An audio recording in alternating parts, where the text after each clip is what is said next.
الحمدللہ رب العالمین والصلاة والسلام علی اشرف الانبیاء والمرسلین وعلی آلہ واصحابہ اجمعین۔ عالی مرتبت سامعین و ناظرین، السلام علیکم ورحمۃ اللہ وبرکاتہ۔ موسم رحمت ماہ سیام رمضان المبارک اپنی تمام تر رعنائیوں کے ساتھ جلوہ گر ہوا۔ میں اس پر آپ سب کو بصمیم قلب مبارکباد پیش کرتا ہوں۔ بارگاہ یزدی میں دعا ہے کہ اس مہینے کی برکتیں سمیٹنے کی ہمیں توفیقات ارزانی ہوں۔ یہ ماہ مبارک اپنے دامن میں اتنی برکتیں لے کر جلوہ گر ہوا ہے کہ ہمارے سارے گناہوں کو مٹانے کا ذریعہ ہو سکتا ہے، ہمارے باطن کی روشنی کا ساماں کرتا ہے اور ہمارے اندر کے سارے اندھیروں کو، ظلمتوں کو روشنیوں اور اجالوں میں بدلنے کی توانائی اور طاقت رکھتا ہے۔ اللہ تعالیٰ جل شانہ نے اس ماہ مبارک کو ہمارے لیے بہت ساری برکتیں اور رحمتیں دے کر جلوہ گر کیا، اور اس امت پر اللہ کا بہت بڑا احسان ہے کہ اس نے اس ماہ انور کے ذریعے سے ہمارے لیے آسانیاں پیدا کی۔ اس میں اعمال کا اجر و ثواب بڑھ جاتا ہے۔ ایک نفل ادا کرنے پر پورے فرض کا ثواب ملتا ہے، اور ایک فرض کی ادائیگی پر اللہ 70 فرائض کا ثواب عطا فرماتا ہے۔ مومن کا رزق بڑھ جاتا ہے، توفیقات میں برکتیں اور اضافے ہوتے ہیں، اور اللہ جل شانہ اپنی رحمتوں کے در کشادہ فرما دیتا ہے۔ خوش نصیب ہیں وہ لوگ جو اس ماہ منور میں اللہ جل شانہ کے دین سے جڑ کر، کتاب رحمت قرآن مجید کی تلاوت سے جڑ کے اور اعمال خیر کے ذریعے سے اللہ کی قربت کے ساماں کرتے ہیں۔ اور اس سے بڑا بد نصیب کوئی نہیں ہے جو ایسے مبارک مہینوں میں بھی محروم رہ جاتا ہے۔ میرے اور آپ کے اندر کو اجاڑنے کے لیے ہمارا اپنا نفس ہی کافی ہے، لیکن اس پر مستضاد شیاطین ہیں جو ہمیں ہر وقت ورغلاتے رہتے ہیں اور جادہ مستقیم سے دور کرنے کے لیے جد و جہد میں مصروف رہتے ہیں۔ ان کی بھرپور کوشش ہوتی ہے کہ ہم اپنے رب سے دور ہٹ جائیں، اس کی قربت سے محروم ہوں، گناہوں کی دلدل میں پھنس جائیں اور اپنی خواہشات کے غلام ہو کر کے زندگی بسر کریں۔ ماہ سیام کی من جملہ برکتوں میں سے ایک برکت یہ ہے کہ اس مہینے میں شیاطین کو جکڑ دیا جاتا ہے، تو ہمارے لیے خیر کی راہوں پہ چلنا آسان ہو جاتا ہے، کیونکہ لڑائی صرف ہمارے نفس کے ساتھ باقی رہ جاتی ہے۔ دو دشمنوں میں سے ایک دشمن باندھ دیا گیا ہے اور وہ شیاطین ہے۔ اس عنوان سے حضرت امام بخاری علیہ رحمہ، حضرت امام مسلم نے اپنی اپنی اسناد کے ساتھ حدیث روایت کی ہے۔ آج کی اس نشست میں میں یہ آپ کے سامنے رکھنا چاہوں گا۔ حضرت سیدنا ابو ہریرہ رضی اللہ تعالی عنہ سے یہ روایت مروی ہے۔ فرماتے ہیں قال رسول اللہ صلی اللہ علیہ وآلہ وسلم، اللہ کے پیارے محبوب صلی اللہ علیہ وآلہ وسلم نے ارشاد فرمایا، اذا دخل شہر رمضان فتحت ابواب السماء، جب ماہ سیام جلوہ گر ہوتا ہے، اس مہینے کی آمد ہوتی ہے، تو اللہ آسمان کے دروازے کو کشادہ کر دیتا ہے۔ اور فی روایت فتحت ابواب الجنہ، ایک روایت کے لفظ یہ ہیں کہ جنت کے دروازے کھول دیے جاتے ہیں۔ وغلقت ابواب جہنم، اور جہنم کے دروازے بند کر دیے جاتے ہیں۔ وسلسلت الشیاطین، اور شیاطین جکڑ دیے جاتے ہیں۔ اور ایک روایت میں وفتحت ابواب الرحمہ، اور رحمت کے دروازے کشادہ کر دیے جاتے ہیں۔ تو گویا اللہ جل شانہ اس مبارک مہینے میں رحمت کے در کشادہ کرتا ہے، جنت کے دروازے کھول دیتا ہے، آسمان کے در کشادہ کر دیے جاتے ہیں، جہنم کے دروازے بند کر دیے جاتے ہیں، اور وہ قوتیں جو ہمیں جہنم کی طرف لے جانے کے لیے کوشاں رہتی ہیں انہیں محبوس کر دیا جاتا ہے، انہیں باندھ دیا جاتا ہے، شیاطین کو جکڑ دیا جاتا ہے۔ اب ہمارے لیے کتنا آسان ہو جاتا ہے کہ ہم خیر کی طرف اپنے سفر کو شروع کریں، اپنے اندر اتر کر کے اپنی کوتاہیوں کا خود ادراک کریں اور خیر کی طرف اپنے سفر کا آغاز کریں۔ چونکہ جو رکاوٹیں تھیں ان میں سے بڑی رکاوٹ شیطان تھا، تو شیاطین کو اس ماہ منور کے اندر اللہ تعالیٰ نے جکڑ دیا ہے۔ یہ کتنی بڑی کرم نوازی اس نے ہمارے اوپر فرمائی کہ ہمارے دشمن کو ہی ہمارے راستے سے ہٹا دیا، جو ہمیں جادہ مستقیم سے ہٹانے کے لیے دن رات کوشاں تھا اور جس کے ساتھ ہمارا مقابلہ جاری تھا، اور جس کی وجہ سے ہم شر کی جانب لڑک جاتے تھے اور نیکی کی توفیق ہمیں نہیں ہو پاتی تھی، شیاطین کے بہلانے کی وجہ سے، ان کے بہکاوے کی وجہ سے اور ان کے شر و فساد کی وجہ سے۔ تو اللہ تعالیٰ جل شانہ کی کتنی بڑی عنایت اور کتنا بڑا کرم کہ اس نے ہمارے راستے سے ہمارے دشمن کو ہٹا دیا اور ہماری یہ مدد اور نصرت فرمائی۔ اب اتنی بڑی کرم نوازی کے باوجود،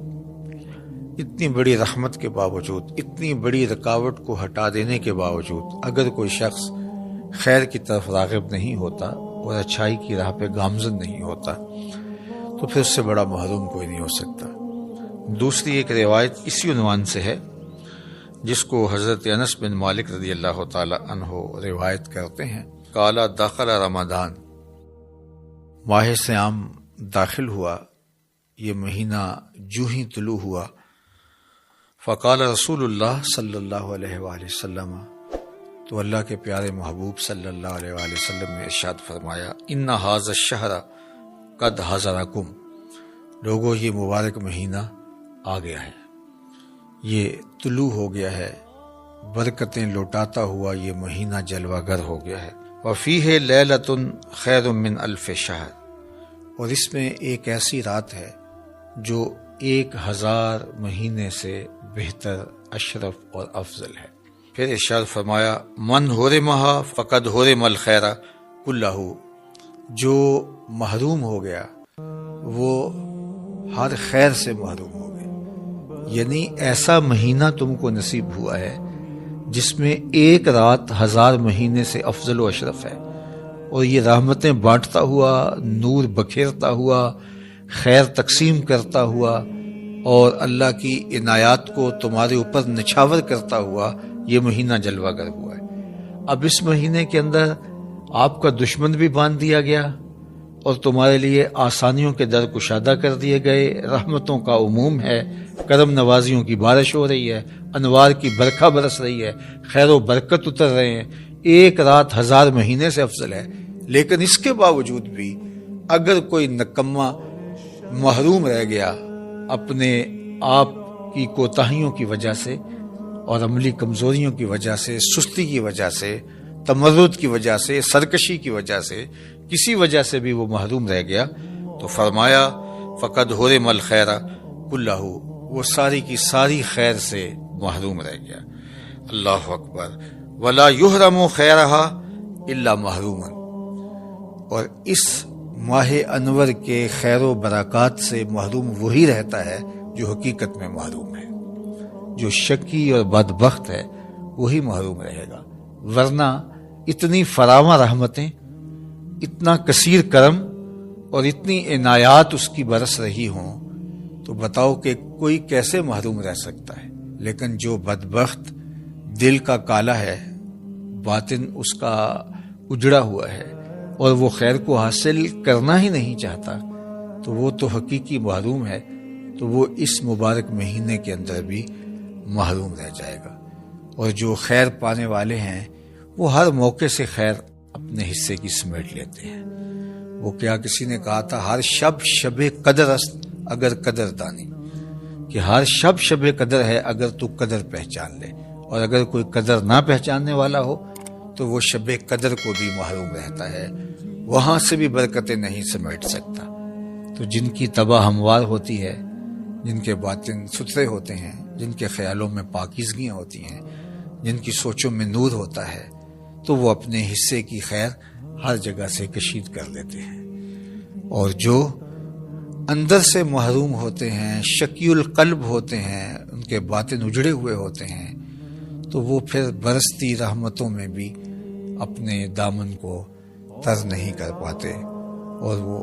یوں ہی اپنی زندگی برباد کر دیتے ہیں۔ عالی مرتبت سامعین، ناظرین، یہ ماہ مبارک ہمیں زندگی میں ایک بار پھر نصیب ہوا ہے، نہ جانے دوبارہ زندگی میں نصیب ہو یا نہ ہو، لیکن اس پورے مہینے کو ہم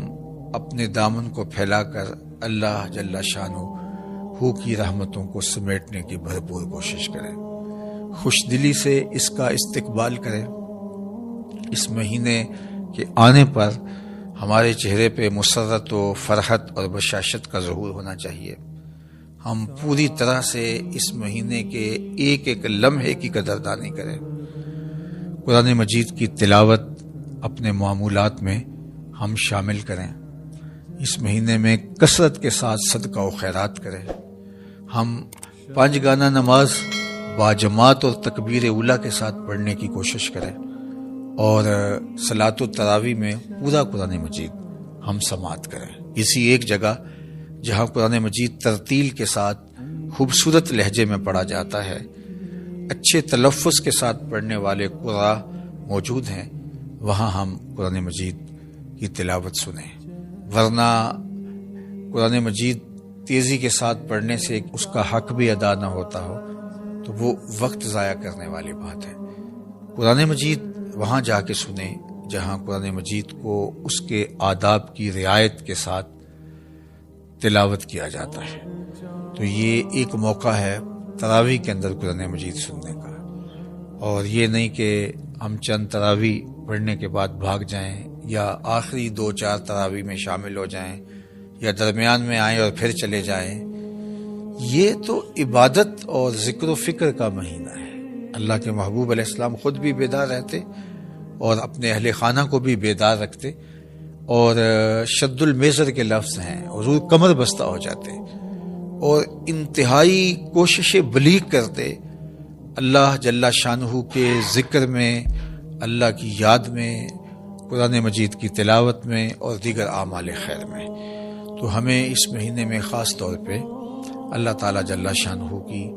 رحمتوں کو سمیٹنے کے لیے بھرپور سعی کرنی چاہیے، اپنے بچوں کو بھی ترغیب دینی چاہیے۔ گھروں کے اندر وہ امور جن کے ذریعے سے بچوں کی دلچسپی پیدا ہوتی ہے، ان امور کو ہمیں بجا لانا چاہیے، شریعت کے دائرے میں ہوں، لیکن بچوں کی دلچسپی کے امور جو ان کے نفسیات کو دین کے قریب کر سکیں،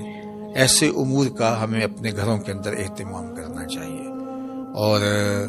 ان کے اندر تشویق پیدا ہو، ان کو انگلی سے لگا کر کے مسجد کی طرف لے کر کے آئیں، افطار کے دسترخوان پہ بہت شوق کے ساتھ اور ادب کے ساتھ بیٹھیں، اور اسی طرح سحری کھانے کا لمحہ آئے تو سحری کے دسترخوان پر بھی درود شریف پڑھتے ہوئے، ذکر و اذکار کرتے ہوئے، اور بچوں کو اس موقع پر دین سکھاتے ہوئے، ان کے دل میں رمضان المبارک کا احترام بھی پیدا ہو، اور رمضان المبارک کے گزارنے کے لیے اعمال خیر ساتھ بجا لانے کا شوق بھی پیدا ہو، اور اسی طرح ان کو صدقہ دینے کی عادت ڈالیں۔ اگرچہ آپ صدقہ خود بھی اپنے ہاتھ سے کریں، لیکن کچھ مقدار میں اپنے بچوں کو بھی آپ کچھ رقم دیں، وہ ضرورت مندوں کو، مدارس دینیہ کو، مساجد کو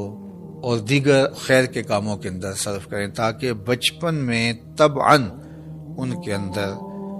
خیرات کا، صدقے کا، راہ خدا میں خرچ کرنے کا جذبہ پیدا ہو، اور یہ جذبہ پھر ساتھ ساتھ ان کے پروان چڑھتا چلا جائے گا۔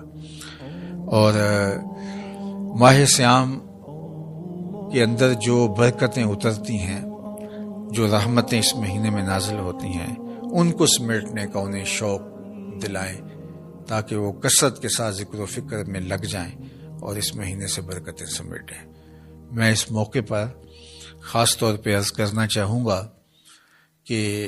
یہ سوشل میڈیا کے اوپر ایک چھوٹی سی ویڈیو آپ نے بھی دیکھی ہوگی کہ یہاں فلسطین کے اندر ٹوٹے شکستہ مکانوں کے اوپر بھی اپنی استطاعت کے مطابق چراغاں کر کے اور جھنڈیاں لگا کے بچے جس خوشی کا، جس مسرت کا اور جس سرشاری کا اظہار کر رہے ہیں، تو یہ یقیناً دین کے ساتھ محبت اور دین کے ساتھ پیار کی دلیل ہے، اور اس ماہ صیام کے ساتھ ان کا باطنی تعلق جو ان کے والدین نے ان کو سکھایا۔ بہت سارے بچے ایسے ہیں کہ جن کے ماں باپ شہید ہو چکے ہیں، لیکن وہ آج ماہ صیام میں ان کی دی ہوئی تعلیم کے مطابق ماہ مبارک کا استقبال کر رہے ہیں، تو ان کی روحیں، ان کے ماں باپ کی روحیں، ان شہیدوں کی روحیں قبروں میں کتنی آسودہ ہو رہی ہوں گی کہ ہم جو نسل دے کے آئے ہیں، آنے والی نسل آج بھی دین کے اوپر اسی طرح کھڑی ہے، اور یہ ماحول کی تبدیلی اور یہ ٹوٹے مکان اور یہ شکستہ گلیاں اور یہ ملبے کے ڈھیر ان سے دین کی محبت نہیں چھین سکی۔ یہ دولت، یہ عمارت، یہ غربت، یہ تو معروضی چیزیں ہیں، کبھی ہوں کبھی نہیں، لیکن یہ ماہ صیام کے ساتھ جو تعلق ہے یہ تو ہمارے ایمان کا حصہ ہے، یہ ہماری محبت ہے دین کے ساتھ اور اس کا ظہور ہے۔ تو مجھے قلبی طور پہ بہت فرحت ہوئی، اور دوسری جانب میں دیکھتا ہوں کہ ہم آسودہ ملکوں میں رہنے والے ہیں، ہزار پریشانیوں کے باوجود اگر ہم ان سے موازنہ کریں تو ہم آسودہ ماحول کے اندر اپنے رمضان کا آغاز کر رہے ہیں، اس مہینے کا آغاز کرنے جا رہے ہیں۔ تو ہم بھی بہت اچھے انداز سے اپنے بچوں کے اندر، اپنی نسلوں کے اندر اس کی تشویق پیدا کر جائیں، تاکہ ہم نہیں ہوں گے پھر ہماری نسلیں اس ماہ مبارک، اس ماہ نور کو یوں اس کا استقبال کر کے عقیدتوں کا اظہار کریں گی، اور رمضان المبارک صرف سحری افطاری تک ہی ہمارا محدود نہ رہ جائے، اور کھانے پینے کے امور تک ہی ہم ان کو محدود نہ رکھیں۔ اگرچہ یہ افطاری بھی برکت ہے، یہ سحری بھی برکت ہے، لیکن یہ یہاں تک محدود نہ رہ جائے، بلکہ اس میں قرآن مجید کی تلاوت، درود پاک کی کثرت اور دیگر امور خیر اور 5 گانا نماز کا شوق آپ خاص طور پہ اپنی اولاد کے اندر اس مہینے میں تھوڑی محنت کے ساتھ زیادہ پیدا کر سکتے ہیں۔ باقی ایام کے اندر بھی آپ کی اور میری ذمہ داری ہے بطور والد اور بطور والدہ کہ ہم اپنی نسلوں کے اندر دین کی محبت، نماز کی پابندی اور دیگر امور خیر کی بجا آوری کا شوق پیدا کریں۔ لیکن اگر ہم اپنا وہ کام جو ہمارے ذمہ عائد ہے اور واجب الادا ہے ہمارے ذمہ، تو اس کو ہم اس مہینے کے اندر تھوڑی محنت سے اس کا نتیجہ زیادہ حاصل کر سکتے ہیں۔ تو میں چاہوں گا کہ ہم اس مہینے میں محنت کے ساتھ اپنی اولاد کو خیر کے کاموں کی طرف آمادہ کریں۔ اللہ نے چاہا تو کل دوبارہ اسی وقت آپ سے ملاقات ہوگی، اور ہم ماہ صیام رمضان المبارک کے 29 دن آپ کے ساتھ یوں ہی رہیں گے، اور روزانہ اللہ کے محبوب علیہ السلام کی 2 یا 3 احادیث کا درس آپ کے سامنے مختصراً رکھیں گے۔ یہ اتنا زیادہ وقت نہیں ہوتا ہے، تو یہ تھوڑا وقت جو ہے اس میں کچھ چیزیں سیکھنے کو ملیں گی، اور یہ ویسے بھی مبارک گھڑیاں ہیں اور مقدس ساعتیں ہیں، اور ان گھڑیوں میں جو خاص رحمتیں اترتی ہیں اور انوار نازل ہوتے ہیں، تو ان کو ہم سمیٹنے کی کوشش کریں۔ اللہ جل شانہ آپ کو مجھے اپنی رحمتوں کے سائے میں رکھے۔